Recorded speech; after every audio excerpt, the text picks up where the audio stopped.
നമസ്കാരം. സല്ലസ് ബൊമ്മയിലേക്ക് എല്ലാവർക്കും സ്വാഗതം. ഇന്നത്തെ പാചകം ഒരു ചീര തോരനാണ്.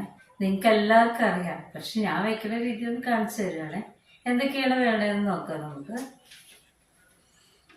ചീര, സവാള, പച്ചമുളക്, കറിവേപ്പില, തേങ്ങ, കുറച്ച് മുളക് പൊടി, ഉപ്പ് ആവശ്യത്തിന്, കടുക്, മഞ്ഞൾപ്പൊടി.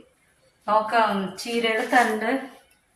ചീരയുടെ തണ്ട് വലിയ തണ്ടായിരുന്നേ, അത് വേവാൻ വേണ്ടി ഞാൻ ഒരിത്തിരി മഞ്ഞൾപ്പൊടിയും ഉപ്പും വെള്ളം ഒഴിച്ചിട്ട് ഇങ്ങനെ വെച്ചേക്കുവാണേ. എന്നിട്ട് നമുക്ക് തുടങ്ങാം. ചീരക്ക് കുറച്ച് എണ്ണ ഒഴിച്ചാൽ മതിയേ. കടുക് പൊട്ടിച്ചു. എണ്ണ ഒഴിച്ച് കടുക് പൊടിച്ചിട്ട് ഉള്ളിയും പച്ചമുളകും കറിവേപ്പിലയും വഴറ്റണം നല്ലവണ്ണം. അത് മൂത്ത് വരുമ്പോൾ കുറച്ച് മഞ്ഞൾപ്പൊടി,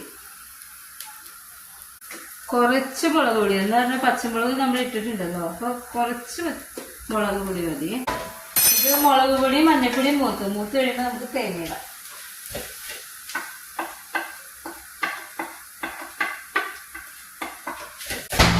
തേങ്ങ നല്ലോണം മൂക്കണേ. ഇത് നല്ല ചുമന്ന ചീരയാണ്.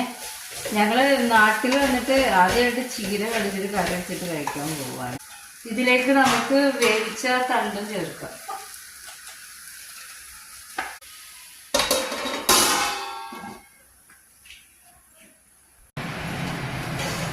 ഇത് റെഡിയായാൽ നമുക്ക് തുറന്ന് നോക്കാം.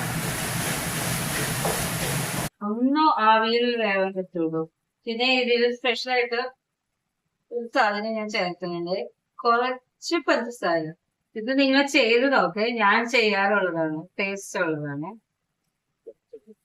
നല്ല ടേസ്റ്റ് ആണ്. അപ്പൊ ചീരയ്ക്ക് ഒരു പ്രത്യേക ടേസ്റ്റ് ആണ്. ചീര റെഡിയായി. ഇത് എല്ലാവരും ഒന്ന് ഉണ്ടാക്കി നോക്കണേ. ഇത് എല്ലാവർക്കും ഇഷ്ടമായ സബ്സ്ക്രൈബ് ചെയ്യണേ, ലൈക്ക് ചെയ്യണേ, കമന്റ് ചെയ്യണേ. Thank you.